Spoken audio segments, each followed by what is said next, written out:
Hi അസ്സലാമലൈക്കും. എന്താ പാട്? സുഖം എല്ലാവർക്കും.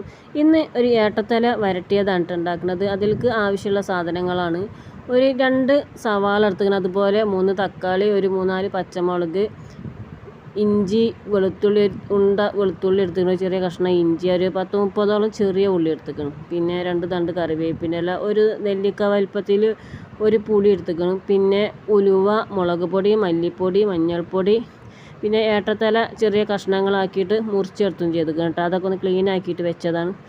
ഇനി ഈ ചെറിയ ഉള്ളി, അതുപോലെ ഇഞ്ചി, വെളുത്തുള്ളി, കറിവേപ്പിൻ്റെ ഇതൊന്ന് മിക്സിയിലൊന്ന് ഒതുക്കിയെടുക്കാം. ഇതേപോലെ കേട്ടോ, നമ്മൾ ചമ്മന്തിൻ്റെ ഒക്കെ അരക്കണ രൂപത്തിൽ മതി, നന്നായിട്ട് ഇങ്ങോട്ട് പേസ്റ്റ് രൂപത്തിലാവരുത്. ഇനി ഞാനൊരു ചട്ടി അടുപ്പത്ത് വെച്ചിട്ട് അതിലേക്ക് വെളിച്ചെണ്ണ, ഒരു 4 ടീസ്പൂണോളം വെളിച്ചെണ്ണ ഒഴിച്ച് കൊടുത്തിരിക്കണം. അതിന് ശേഷം 1 ടീസ്പൂൺ ഉലുവൊക്കെ ഒന്നിട്ട് പൊട്ടിയതിന് ശേഷം നേരത്തെ നമ്മൾ അരച്ച് വെച്ച ആ പേസ്റ്റ് ഉണ്ടല്ലോ, അതൊന്ന് ഇതിലേക്ക് ഇട്ടിക്കണം. ഇനി ആ വെളിച്ചെണ്ണയിൽ കിടന്നിട്ട് ഒരു 3-4 മിനിറ്റൊക്കെ ഒന്ന് ഇതൊക്കെ ഒന്ന് മൂപ്പിച്ചെടുക്കണം കേട്ടോ. അതിൻ്റെ ഒരു പച്ചക്കൊത്ത് മണമൊക്കെ ഒന്ന് മാറിയിട്ട് നല്ലൊരു ഫ്ലേവർ, നല്ലൊരു മണം കിട്ടാൻ വേണ്ടിയിട്ടാണ്. അപ്പോൾ അതൊക്കെ ഒന്ന് മൂത്ത് വന്നതിന് ശേഷം ഇനി അതിലേക്ക് നേരത്തെ അരിഞ്ഞ് വെച്ച തക്കാളി, സവാള, പച്ചമുളക് ഇതൊക്കെ ഒന്ന് ഇട്ട് കൊടുക്കാം.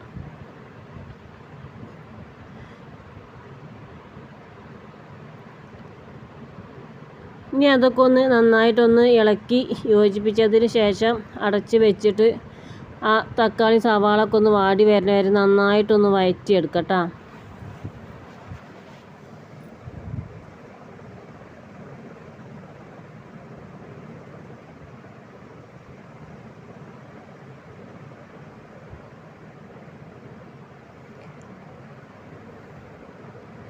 അപ്പം അതൊക്കെ നന്നായിട്ടൊക്കെ ഒന്ന് വാടി വന്നിട്ടുണ്ട് കേട്ടോ. സവാളയും തക്കാളിയും പച്ചമുളകൊക്കെ ഒന്ന് നന്നായി ഒരു പേസ്റ്റ് രൂപത്തിൽ നന്നായിട്ടൊന്ന് വാടി വന്നിക്കണം. ഇനി അതിലേക്ക് നേരത്തെ എടുത്ത് വെച്ച മല്ലിപ്പൊടി, മഞ്ഞൾപ്പൊടി, മുളക് പൊടി ഒന്നിട്ട് കൊടുക്കുന്നുണ്ട്. അപ്പോൾ അതിൻ്റെയൊക്കെ ഒരളവ് എന്ന് പറഞ്ഞാൽ 2 ടീസ്പൂണ് മല്ലിപ്പൊടി, 1.5 ടീസ്പൂണോളം മുളക് പൊടി, 1/2 ടീസ്പൂണ് മഞ്ഞൾപ്പൊടിയാണ് ഇട്ട് കൊടുക്കുന്നത്. എന്നിട്ട് ഇതുപോലെ വെളിച്ചെണ്ണയൊക്കെ എടുത്ത് നന്നായിട്ടൊന്ന് മൂപ്പിച്ചെടുക്കണം. ആ മല്ലിപ്പൊടി, മുളക് പൊടിൻ്റെ ഒക്കെ ഒരു കുത്തൽ മാറിയിട്ട് ഇതുപോലെ ഈ വെളിച്ചെണ്ണയിലൊക്കെ ഒന്ന് മൂപ്പിച്ച് എടുക്കുമ്പോൾ നല്ലൊരു മണം ഔട്ടാ കറിക്ക്.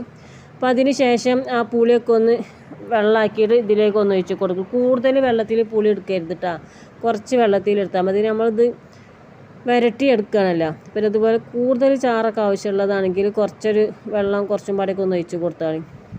പിന്നെ ഇതിലേക്ക് തീരെ ഉപ്പിട്ട് കൊടുത്തിട്ടില്ല എന്നല്ല, അപ്പോൾ ഇതിലേക്ക് ഇനി ആവശ്യത്തിനുള്ള ഉപ്പ് ഒന്നിട്ട് കൊടുത്തിക്കണം. ഇനി ഇതൊന്ന് നന്നായി ഇളക്കി യോജിപ്പിച്ചതിന് ശേഷം അതിലേക്ക് നേരത്തെ മാറ്റി വെച്ച ആ ഏട്ടത്തല ഒന്നിട്ട് കൊടുക്കാം. ചില ആൾക്കാർക്കൊന്നും ഈ ഏട്ടത്തലേൻ്റെ കറി അത്ര കണ്ട് ഇഷ്ടാവില്ല കേട്ടോ, പക്ഷെ ഞങ്ങൾ വീട്ടിലൊക്കെ ഭയങ്കര ഇഷ്ടമാണ്. എന്താണ്, ഏട്ടൻ്റെ കറിയാണെങ്കിൽ ഏട്ടൻ്റെ തലേൻ്റെ കറിയൊക്കെ ഭയങ്കര നല്ലൊരു ടേസ്റ്റായിട്ട് തോന്നും. പക്ഷേ ചില ആൾക്കാർക്ക് തീരെ ഇതിനെ മണം പറ്റൂല കേട്ടോ.